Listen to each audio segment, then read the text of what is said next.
be up in the ring. I'ma take one for the team. You know I'm living a dream. You know I'm living a dream. Yeah.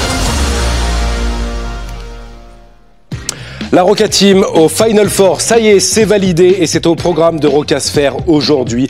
On va revenir sur la victoire de nos Monégasques lors du match 5 contre Barcelone. Monaco qui s'est incliné hier soir à Gaston Médecin contre Bourg-en-Bresse en championnat.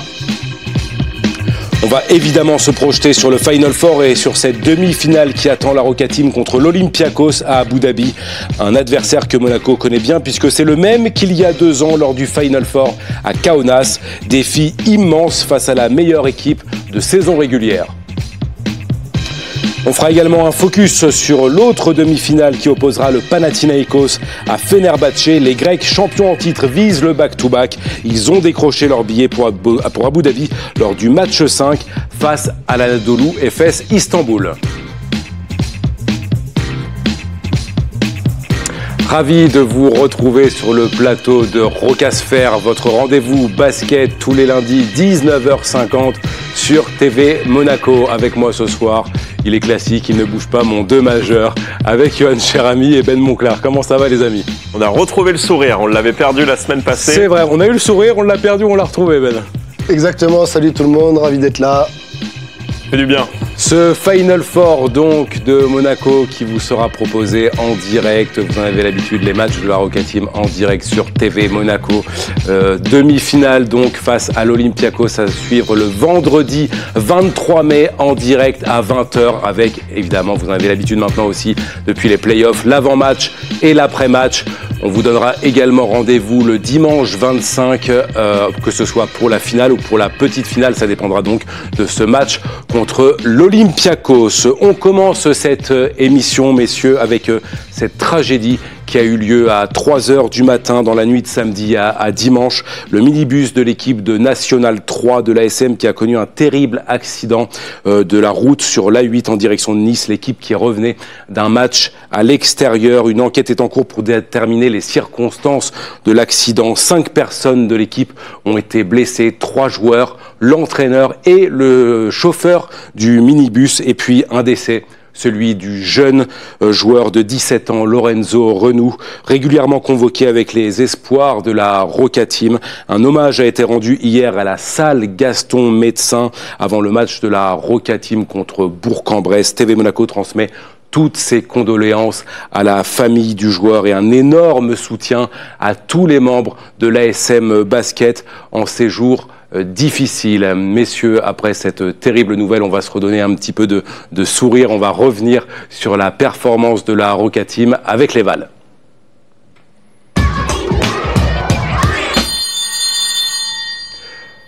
Une victoire donc dans le match 5 contre Barcelone et un billet validé pour Abu Dhabi, une défaite en championnat hier. Messieurs, quelles sont vos notes pour cette semaine? Je commence avec toi, Yo. Moi, j'ai choisi d'accorder un 8 sur 10. Alors oui, tu n'es plus leader du championnat. Tu casses cette série de 5 victoires de rang en championnat. Mais on peut comprendre aussi qu'il y a eu un petit peu de nervosité, un petit peu de tension dans ce match-là. Peut-être que les joueurs avaient un surplus d'émotions à propos de ce dont on vient de se parler. Peut-être avaient-ils la tête aussi ailleurs et déjà à Abu Dhabi au Final Four. Toujours est-il que le plus important cette semaine, c'était de se qualifier justement pour le Final Four. C'était l'objectif de la saison. C'est un énorme accomplissement pour le club. Pour moi, ça mérite un 8 sur 10. Voilà, tu l'as fait il y a 2 ans, mais c'était pas une surprise, mais en tout cas, c'était la première fois une découverte. Là, c'était davantage attendu. Être capable de vraiment d'aller le chercher, de le réaliser, c'est fort. Et ça mérite bien les larmes de Mathieu Strazel et une bonne note, une très bonne note, 8 sur 10. Ben? Oui, moi j'ai mis 8,5, voilà, parce que l'objectif de la saison, clairement, de Monaco, c'était l'Euroleague et ce Final Four, il a été atteint cette semaine. Après, alors oui, il y a cette défaite contre Bourg-en-Bresse hier. En plus, voilà, dans les attitudes, c'était pas terrible, des expulsions, un body language vraiment pas génial, mais moi j'ai envie de me concentrer et de regarder le focus sur cette qualification pour le Final Four, parce que c'était clairement l'objectif, hein. On en parle depuis des mois et des mois. Objectif Final Four, avoir l'avantage du terrain pour recevoir ce dernier match à domicile. Et c'est ce qui a été fait, donc très très bonne note. Alors oui, ce match contre Bourg-en-Bresse, Ils avaient le droit de le perdre, d'après moi. Le petit bémol, c'est l'attitude. Voilà, les expulsions du coach Mike James, Matthew Strazel, etc. Ça, c'est pas terrible, donc 8,5. Mais ça reste une semaine quand même ultra positive et on leur entendra pas rigueur si jamais ils nous font des belles performances au Final Four ou même s'ils redressent la barre en championnat à la fin de cette semaine. La rédaction des sports de TV Monaco qui a accordé une note de 8,3 à la Roca Team cette semaine et ce qui donnera une moyenne de 8,3, donc une très bonne moyenne pour les Roca Boys. On le répète, c'était le plus important, c'était cette qualif pour le Final Four et c'est acquis. Messieurs, on va donc revenir sur ce match 5 et cette victoire in extremis de Monaco. 85-84, on a vibré jusqu'au bout, on est passé par toutes nos émotions, y compris sur cette dernière seconde, cette dernière possession de Kevin Punter, où on se demande ce qu'il fait alors qu'il peut aller peut-être provoquer la faute. Peut-être, messieurs, aujourd'hui, à tête reposée, avec du recul, quel bilan on fait de ce match-là? Quel regard vous avez sur cette rencontre? Moi, déjà, j'ai trouvé que c'était un super match de basket. Voilà, du très bon niveau de part et d'autre, des changements de leader, du suspense, de la réussite. J'ai trouvé que c'était un très bon match de basket. À l'inverse du match 4, qui avait été plutôt mauvais, notamment offensivement. Mais déjà, un gros coup de chapeau à ces deux équipes parce que ça se joue à un point sur une dernière possession. Qu'est-ce qu'on aurait dit s'ils n'avaient pas gagné? Mais voilà, moi déjà, félicitations à ces deux équipes qui se sont livrées une magnifique bataille. Moi, je trouve que le fait que ça se joue, tu viens de le dire, sur un point au terme d'un match 5, ça rend encore le dénouement encore plus incroyable. Il y a eu un pêle-mêle d'émotions tout au long de la partie. Quand on voit ce dernier quart-temps avec 12 changements de leader, ce passe-passe, ça rend justement les 2-3 dernières minutes de ce match-là encore plus sensationnel. Et puis effectivement avec un Mike James qui avait annoncé un petit peu la couleur avant la rencontre et qui a endossé encore une fois le costume de héros. Matthew Strazel qui prouve à 22 ans qu'il est en train de devenir un futur grand, ou en tout cas qu'il est sur la voie des plus grands. Le facteur X, évidemment, Yorgos Papagiannis, dont on va avoir le temps d'aborder sa performance de haute volée. On a vraiment vécu un match incroyable. Et puis c'est vrai que de terminer comme ça, 85-84, avec un dernier raté de Papagiannis qui offre une dernière possibilité à Kevin Punter. Et Kevin Punter, tu l'as dit Mathieu, moi je suis assez d'accord avec toi. Je pense Ben aussi, toi tu dois être d'accord, mais peut-être aurait-il dû aller pénétrer, provoquer une faute, se donner la chance d'aller chercher un lancer franc, peut-être deux. Il ne l'a pas fait, il prend un shoot un peu difficile face aux 2,20 m de Papagiannis. Et derrière, on voit toute la joie et les émotions, les larmes des Roca Boys. Oui, aller chercher une faute, mais surtout à l'intérieur, dans la raquette, il y a Hernan Gomez défendu par Mike James. Alors c'est difficile, il reste 5 secondes de trouver cette passe, mais on a eu chaud quand même sur cette dernière possession. C'est presque un match de Final Four, là, Ben. On est dans ces conditions-là. Exactement, on gagne ou on rentre chez toi. C'était exactement ça, d'un match 5, un quart de finale de Final 8, du coup. Mais oui, c'était ça. Exactement. C'était une répétition générale avant ce Final Four. Il y avait un Media Day organisé par le club et je vous propose qu'on écoute tout de suite les réactions de Matthew Strazel et Eli Okobo. Au moment où Pape il fait son hook et que la balle tourne et qu'ils prennent leur bond et qu'ils commencent, là tu as tous les flashbacks qui commencent à arriver, de se dire oh non, oh oui, qu'est-ce qu'on va faire? Et à ce moment-là ça va très vite et au moment où le buzzer retentit, c'est une libération quoi. Parce que c'est un tir raté sur un repli défensif. C'était Pape qui était sur Punter, donc je savais pas s'il fallait que je change vite avec lui, mais en même temps j'avais un mec derrière moi, un shooter qui était dans le corner tout seul et je savais pas s'il allait avoir des rotations, une trappe qui allait venir de Jaron du côté 45. Donc il y a plein de trucs que tu penses en 5 secondes et la finalité c'est juste de faire le stop et pas qu'il marque parce qu'on est K+1 et un panier c'est défaite. Donc beaucoup de tension et sur le shoot, on a regardé la balle en l'air et on a pu souffler. Ouais, c'est fou, Ben. Il y a beaucoup de tactiques au basket, on le sait. Il y a beaucoup de systèmes qui sont travaillés, mais là, c'est de l'improvisation totale sur une dernière possession comme ça. Et tout se joue sur ce dernier panier. Là, faut être capable de réagir et d'avoir les bonnes attitudes et les bons réflexes. Oui, exactement. Souvent, ce qui se passe dans ces situations-là, c'est qu'il reste des temps morts. Donc, on est habitué à une remise en jeu. Tout le monde sache ce qu'il va faire. En défense, tu défends sur un tel. En attaque, tu fais ci, tu fais ça. Là, on se retrouve avec un Papagiannis sur Kevin Punter, Mike James sur Hernan Gomez, à l'extérieur les 3 autres joueurs, ils savent pas s'ils doivent y aller, pas y aller, rentrer dans les aides ou pas, si jamais j'y vais et que mon joueur, il a la balle et qu'il shoot, qu'est-ce que je fais? Donc oui, c'est exactement ça, improvisation et lecture de situation. Et puis bon, on a été plutôt contents. Je pense que Kevin Punter, il aurait pu mieux jouer que ça, mais tant mieux.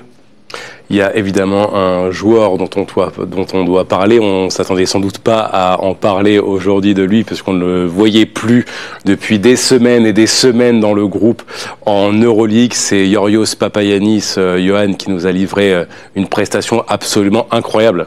Il avait plus joué, il me semble, depuis un match contre le Maccabi. Ça devait dater du mois de février, donc il avait vraiment laissé, il était laissé au placard par le coach Spanoulis. Ça a été un petit peu la surprise du chef. C'était avant la trêve internationale, oui. Ouais, complètement. Donc il était vraiment sorti des radars, aux oubliettes même, j'ai envie de dire. Et donc c'est vrai que de le voir relancer dans un match d'une telle importance, ça en dit long aussi sur ce qu'il est capable d'emmener, parce que c'est difficile quand on ne joue pas ou voilà, quand on est vraiment laissé de côté par son coach, d'être remobilisé, d'être bon, d'être performant. Il l'a été en 17 minutes. Il a eu un impact inattendu. On aura le temps d'en reparler dans le MVP.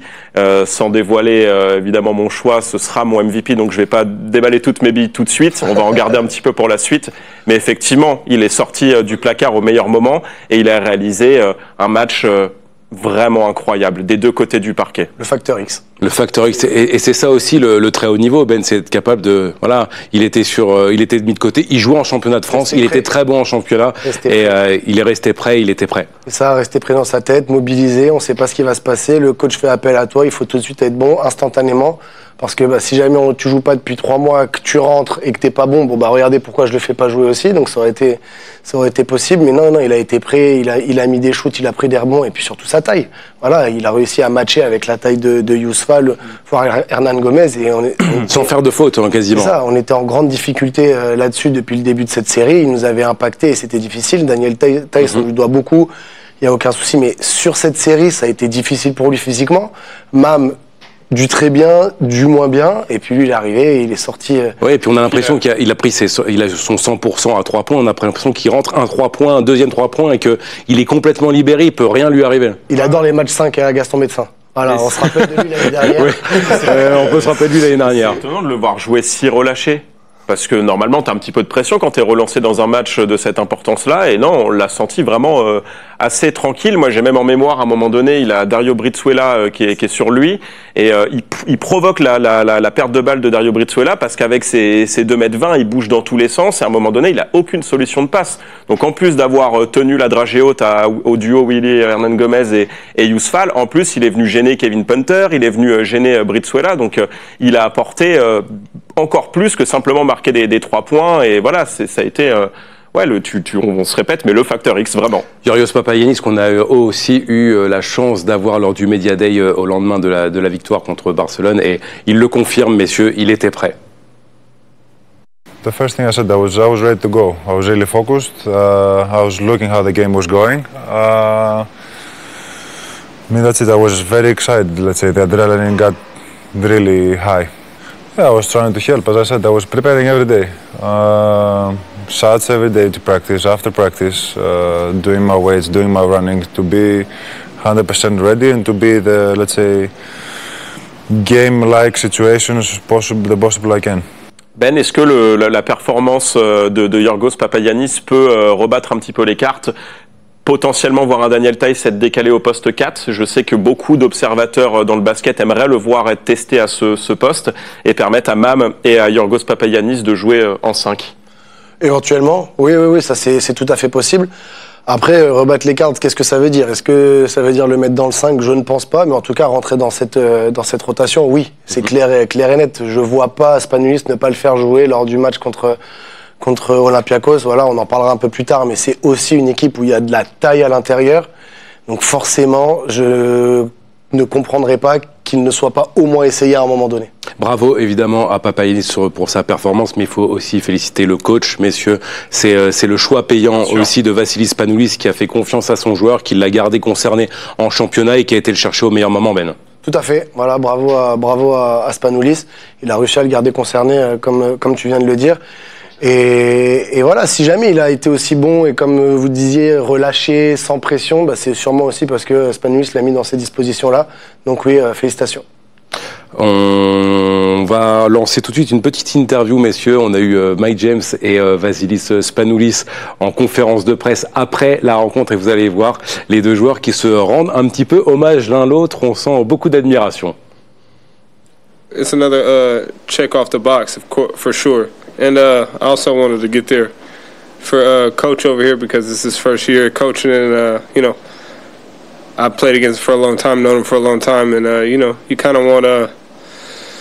When you have special relationships with people, you want them to succeed. You want to succeed for them as well as much as you want to succeed. As much as I want to succeed for the rest of my teammates, I want to succeed for the coaching staff as well too. The kind of irony I get to do it with. I go back to the Final Four with somebody that I competed against, somebody that's historically great, and somebody that I actually broke his record last year.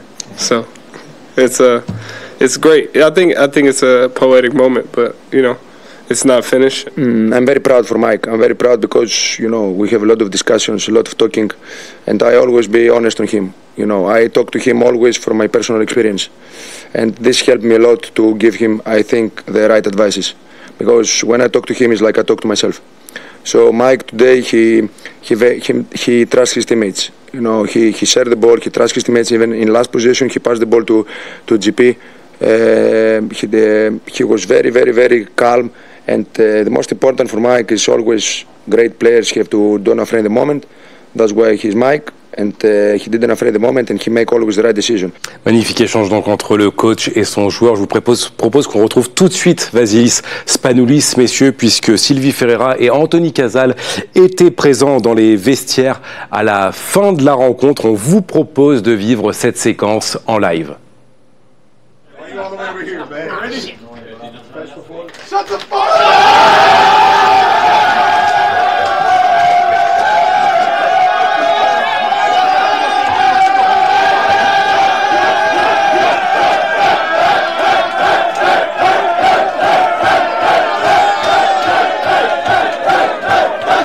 Hey, motherfuckers, you destroy my Dior shoes.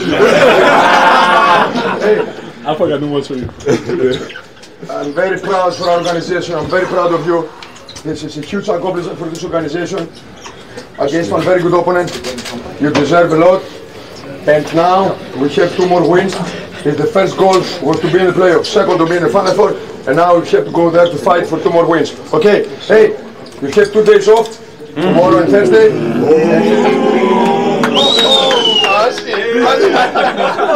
Very, very, very big Game 5 to remember, everybody, me and you, even who have experienced Game 5s, is a big, big, big Game 5 to remember.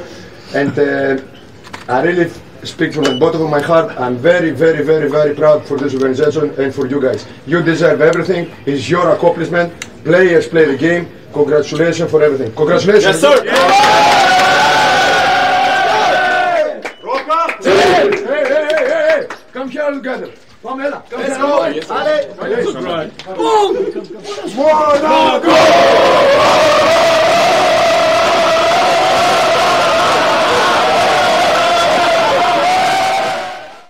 Séquence que vous pourrez retrouver dans notre futur documentaire sur le parcours de Monaco, sur ces playoffs. Un petit mot sur les clubs espagnols, messieurs, parce que cette élimination de Barcelone, elle a une conséquence, c'est qu'il n'y a aucun club espagnol présent au Final Four, et ça, c'est une première depuis 2004. Ça fait 21 ans qu'au moins un club espagnol participait au Final Four, et c'est plutôt logique quand on voit la saison des 2 clubs en Euroleague, où ça a été compliqué du début à la fin. Messieurs, on passe tout de suite au temps mort tactique. Johan, quel est le thème de la palette aujourd'hui ? Aujourd'hui, nous allons nous intéresser à la défense des Roca Boys face à Barcelone. Vous l'avez vu, la Roca Team a livré une prestation de haute volée, probablement l'une des plus abouties, des plus solides de la série. Pressing constant sur les extérieurs. Vous allez voir à travers cette action, notamment Mike James et Matthew Strazel, hyper actifs pour gêner la montée de balle et limiter les initiatives d'un Thomas Satoransky ou Kevin Punter, par exemple. Protection du cercle avec une bonne gestion des rebonds. Là, c'est symbolisé par Terry Tarpey sur cette action. Des switches intelligents, une aide défensive bien en place. Voilà, autant d'ingrédients qui ont permis finalement à la Roca Team de dominer le Barça. On voit ça avec toi, Ben? Avec plaisir, t'as tout dit. T'as tout dit. On va voir là déjà, je vous invite à regarder la belle pression sur la balle de Mathieu Strazel. Il est sur Satoranski qui veut installer un système de jeu et vous allez voir, il va le faire travailler, il va pas le laisser s'installer dans cette action. Donc on peut lancer la palette. Vous allez le voir, il monte en pression sur lui, il l'oblige à se tourner, à se mettre dos au jeu. Et ensuite, voilà, le système, ça va être d'aller libérer Kevin Punter ici, d'aller faire un écran en cascade, un stagger, ce qu'on appelle. Et là, vous allez voir l'attitude, on va pouvoir mettre stop éventuellement. L'attitude de Terry Tarpey qui va passer avec Kevin Punter, il va pas se faire impacter par ses écrans. Et ça, c'est quelque chose de très important. Il va pas prendre de retard. Kevin Punter, il va attraper la balle à 9 mètres dos au cercle. Il va immédiatement la rendre à Satoranski. Regardez, Kevin Punter, il est dos au cercle sous pression. Là, derrière, il va venir se mettre dans cette zone. Et quand il va arriver là, on va pouvoir faire stop. Voilà, on va faire stop ici. C'est parfait. Et là, le système, c'est une sortie d'écran ici, une sortie d'écran ici. Terry Tarpey, il le sait, il y a du scouting à ce niveau-là. Lui, il veut surtout pas qu'il remonte du côté d'Hernan Gomez, où c'est un poste 5, où ça va peut-être engendrer des aides un peu trop compliquées.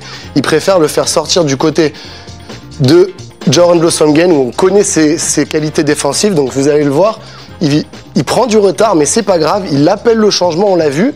Là, tout de suite, Jordan Blossomgame, il coupe cette passe. La balle, elle arrive à l'intérieur sur Jabari Parker. On va pouvoir mettre stop ici. Là, regardez le chrono. Jabari Parker, il se retrouve avec 2 joueurs sur lui. Il va devoir prendre un shoot compliqué. Il va le prendre, il va le rater. Le rebond va être sécurisé par cette équipe de Monaco. Et je trouve que c'est une défense qui était vraiment symptomatique sur ce match. Monaco, je les ai trouvés très impliqués, que ce soit Terry Tarpey bien sûr, mais aussi les autres. Avec ce changement, Jabari Parker, et on sait qu'il a fait un match compliqué, mais pourquoi? C'est peut-être parce qu'il a été obligé de prendre des shoots comme ça. Et un gros chapeau à cette équipe de Monaco pour cette belle pression défensive. Et félicitations à Terry Tarpey qui est revenu aussi, lui, sur le parquet et qui a réalisé encore une belle performance. Un petit mot, messieurs, pour vous dire, on parle de défense, que Alpha Diallo a été élu meilleur défenseur du championnat de France. On prend une petite pause désormais, on vous propose le top 5 des meilleures actions des matchs 5 de ces playoffs.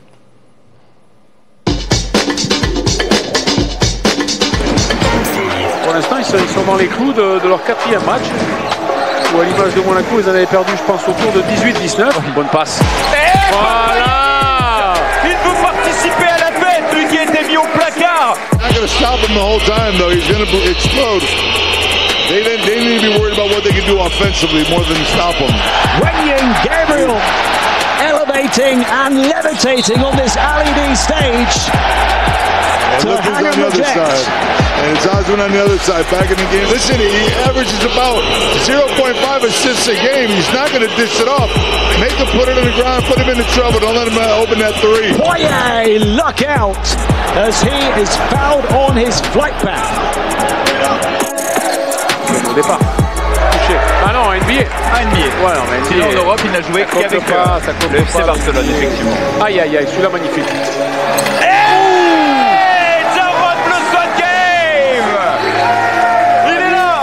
Le couteau suisse, il fait du bien. Le couteau suisse, il fait du bien. Il est passé au milieu des 3 grands. Et Alpha Diallo qui prend là son premier rebond ce soir. Alpha Diallo très très bon depuis le début de ses playoffs. Voilà, et qui vient tout de suite écraser Jabari Parker. On envoie un petit message. Et voilà, il n'y a pas de lay-up. Vous voyez, des fois vous faites des petits lay-up, vous hésitez. Là ce soir, il ne faut pas hésiter.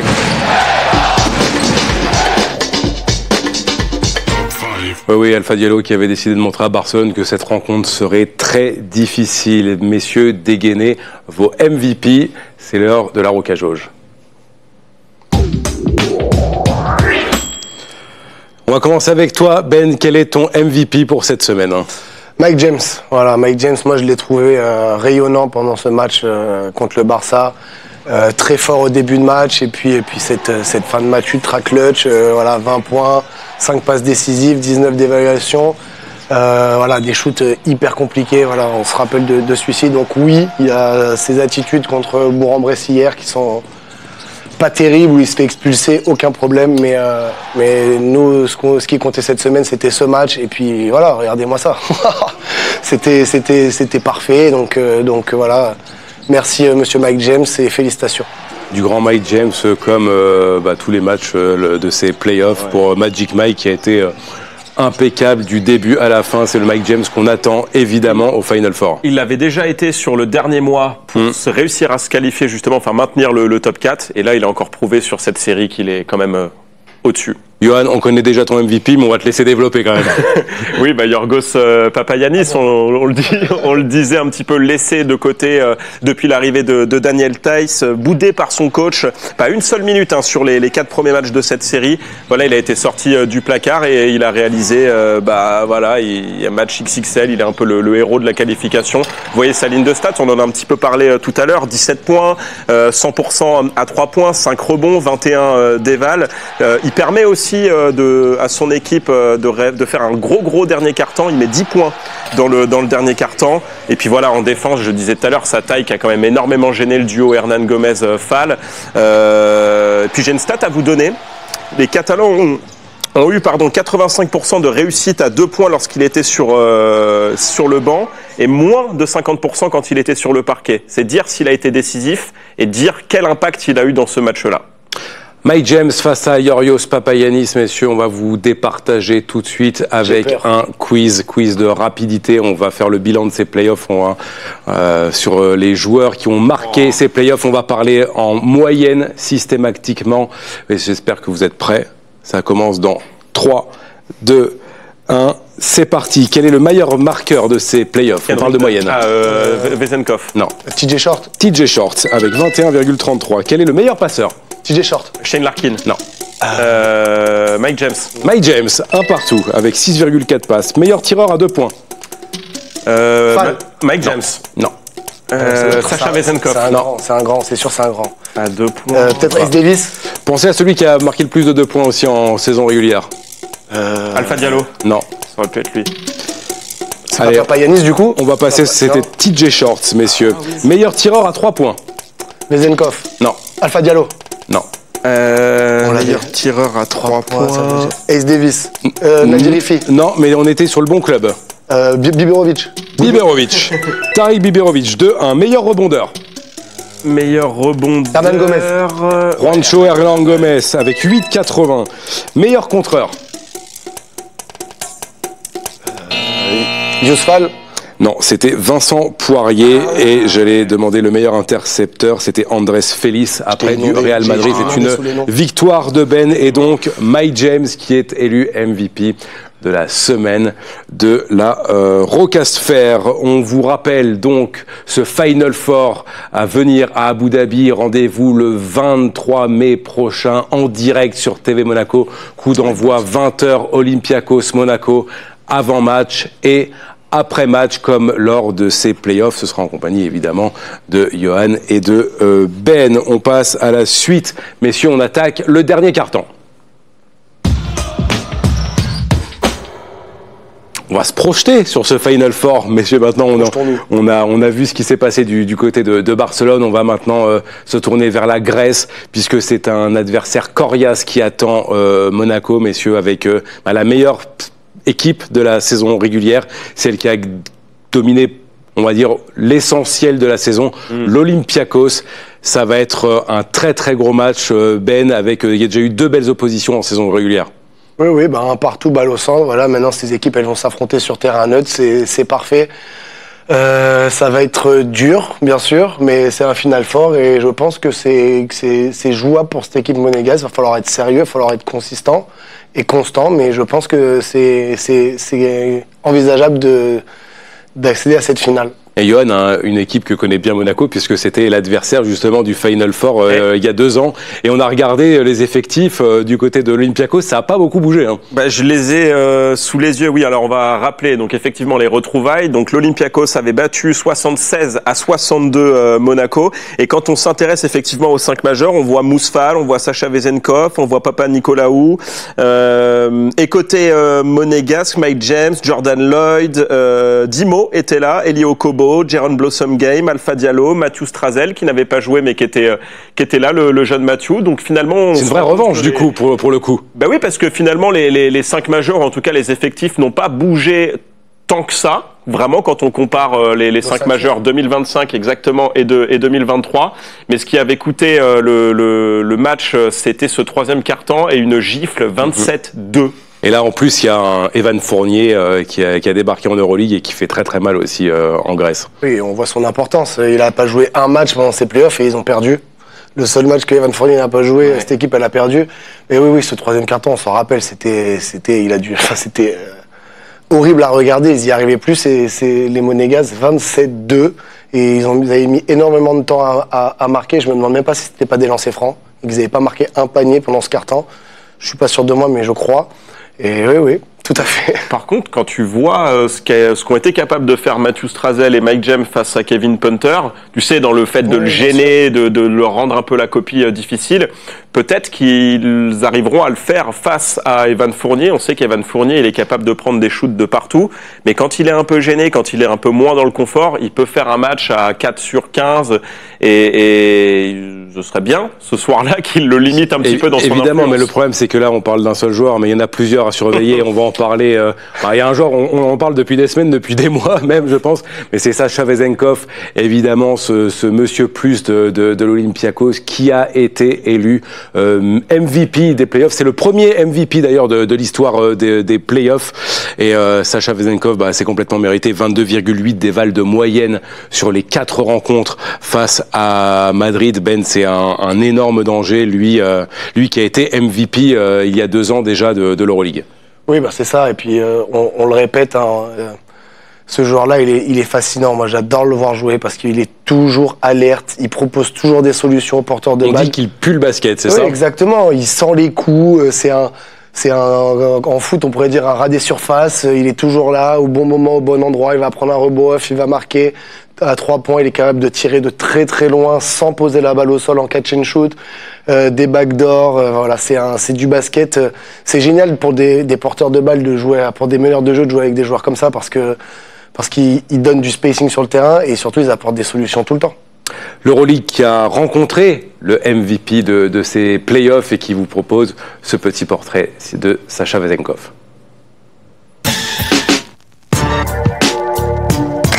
Now it's the most important part of the season, so we have 2 months to be the highest performance and 100%. It feels amazing because, first of all, we secure the postseason tournament, like the playoffs, which was the first goal of our team. We know we have the team to go until the end. I'm happy to be back to so competitiveness environment, to fight for every game, to help my team win and to feel important in such an organization as Olympiacos. Olympiacos people like closer to the team year by year, more and more. Also, this is because the previous years we play quality of basketball that they like. 50 points for Nigel Hayes-Davis last March. 3 more triples for Vezenkov, and he's broken it.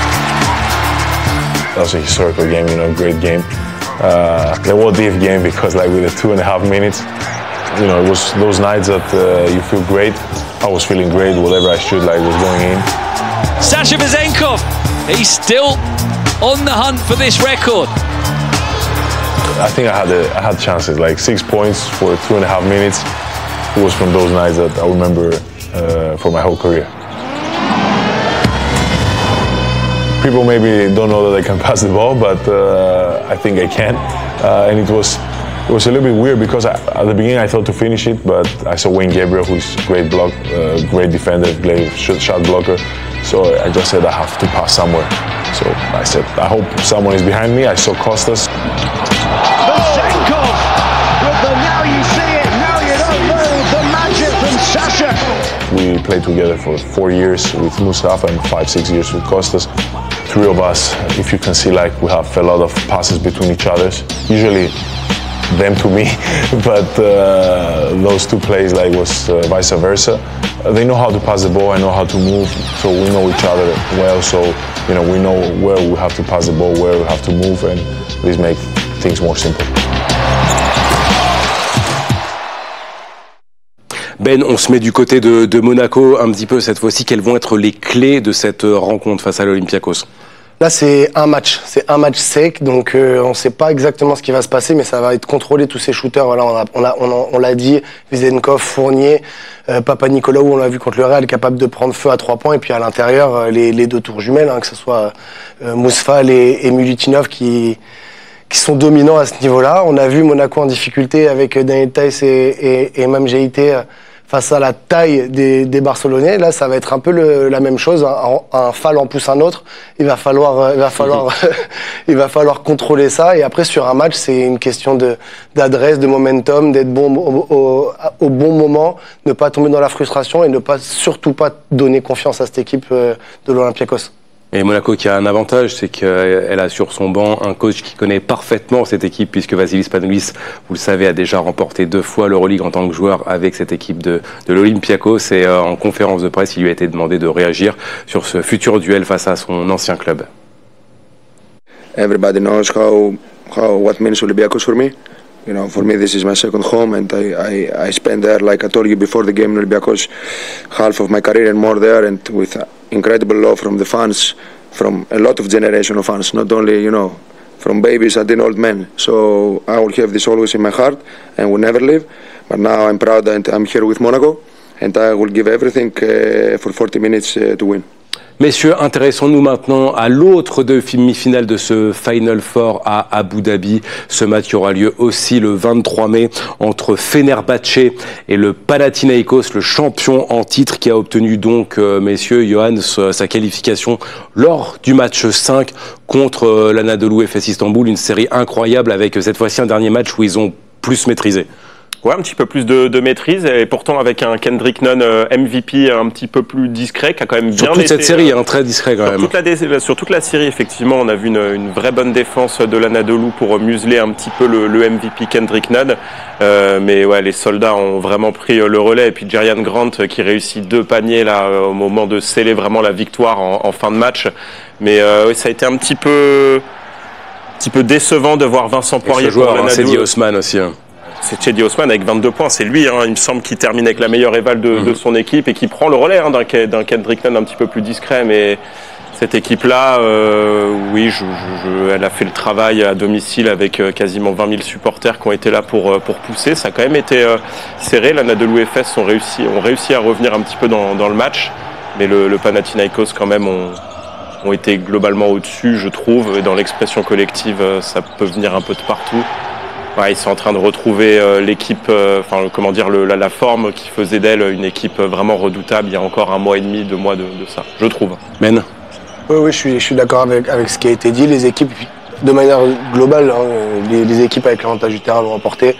Voilà, le Pana, puis on va voir. On voit des vidéos de Mathias Le Sort qui s'entraîne très fort. Donc éventuellement, je ne sais pas ce qui va se passer sur ce Final Four, mais si à cette équipe-là, on rajoute un Mathias Le Sort, même s'il n'est pas dans une forme optimale, qui est capable d'apporter son énergie, oui, ça va être un sacré client. Oui, Mathias Le Sort, on va vous le montrer dans quelques instants, cette vidéo de retour à l'entraînement. C'est vrai que ce champion en titre, voilà, on le voit. Là, on se dit, Ben, quand on le voit s'entraîner comme ça, il attend pas la reprise de la saison prochaine, c'est ça?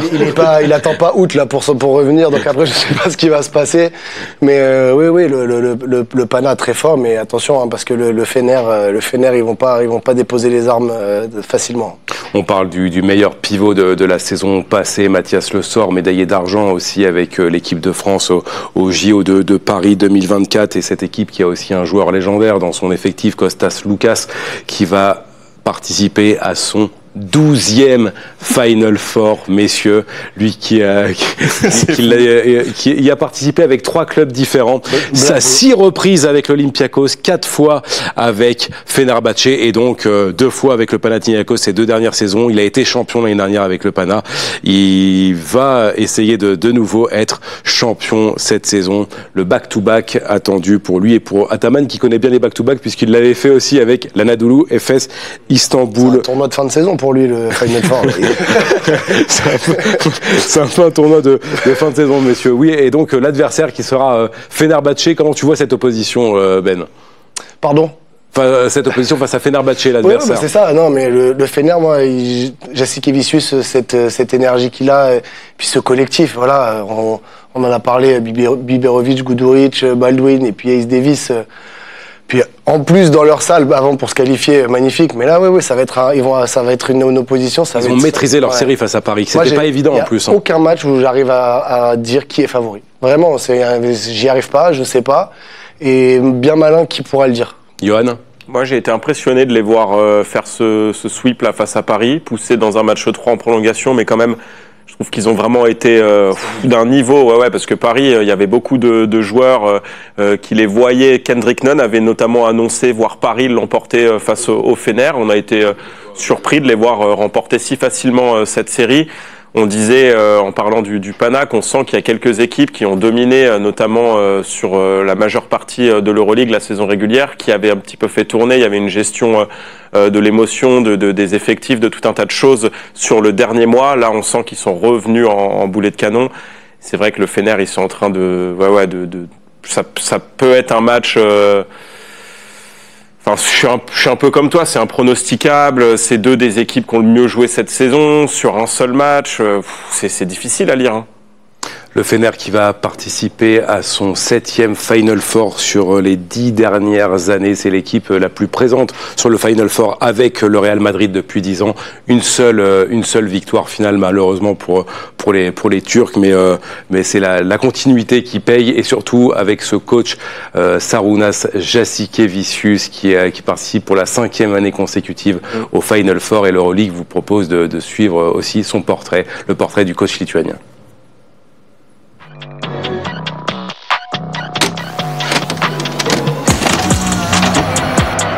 Your player in the early 20s, you don't really pay attention to coach a lot. You think you know everything.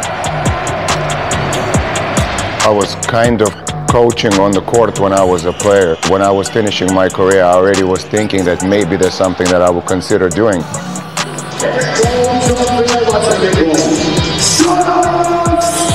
I had a great pleasure of being coached by Xavi Pascual, by Željko Obradović, so you start questioning under your nose, why is he doing that? Would I do that if I would be in this situation?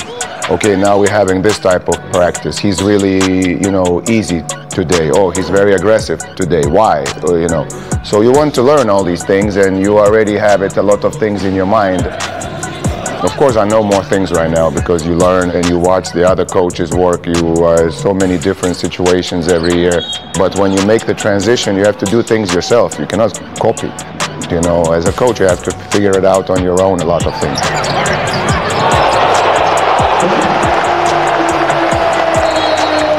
You need to overcome obstacles, so you learn, and this is all the positives, even when you lose, you learn a lot, so it's all positive, let's say, experiences that you must learn from. So basically you accumulating knowledge, accumulating experiences, that's basically what it is. I think overall things are the same in every line of the work. You have to be together, you have to give 100%. Some players, they have no idea what is their 100% is. When you take them over there, they'd be like, oh, I didn't know that I could go there, as a player. But some coaches took me there, and now I'm trying to take some players there. In the journey, in the meantime, there's a lot of uncomfortable situations. You have to just put your players in the best position to win. Sometimes one player has a great game, another player, has the next day. This is what team is all about, to find the right combination that evening, to find the right player who is hot to hopefully make us win the game, and then just move on to the next one. On termine comme d'habitude avec un petit mot sur les espoirs de la Roca Team. Après 8 victoires consécutives en élite espoir, les jeunes de Michael Pivot ont été battus à domicile par le leader Bourg-en-Bresse 81-65 et ce malgré une nouvelle belle prestation pour Loïc Ndogbesi, auteur d'un nouveau double-double, 16 points, 13 rebonds, 3 interceptions également, 26 dévals pour lui. Il est l'un des rares à être sorti du lot sur cette rencontre. Golé Dembélé aussi avec 13 points et 4 rebonds avec cette défaite. Monaco est rejoint par Cholet à la 2e place du classement Élite Espoir. Les espoirs que vous pouvez retrouver dans la série documentaire produite par TV Monaco, Les Pépites du Rocher. Les 3 premiers épisodes sont à retrouver sur notre plateforme tvmonaco.com. L'épisode 4 sera diffusé le jeudi 22 mai prochain. On vous le rappelle, donc le prochain direct sport sur TV Monaco, ce sera le vendredi 23 mai, demi-finale du Final Four Olympiakos AS Monaco. Coup d'envoi à 20h, match commenté par Colin Bourgeat et Laurent Sierra. Vous en avez l'habitude. Vous retrouverez également l'avant-match et l'après-match en compagnie de Johan et Ben. Messieurs, merci pour m'avoir accompagné une nouvelle fois cette semaine. Merci à toi Mathieu, merci à toi Ben. Et bonne soirée. Bonne soirée, bonne semaine à tous. On se retrouve la semaine prochaine en compagnie de Mam JT et on se quitte évidemment, comme d'habitude, avec le Magic Moment.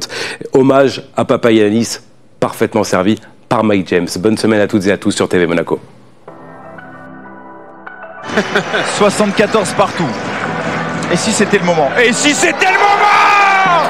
Yorios Papagiannis sur une galette de Mike James. Là, je peux vous dire, Colin, il y a une personne derrière sa télé qui doit être très contente. C'est toujours pareil, c'est notre ami Stephen Brun.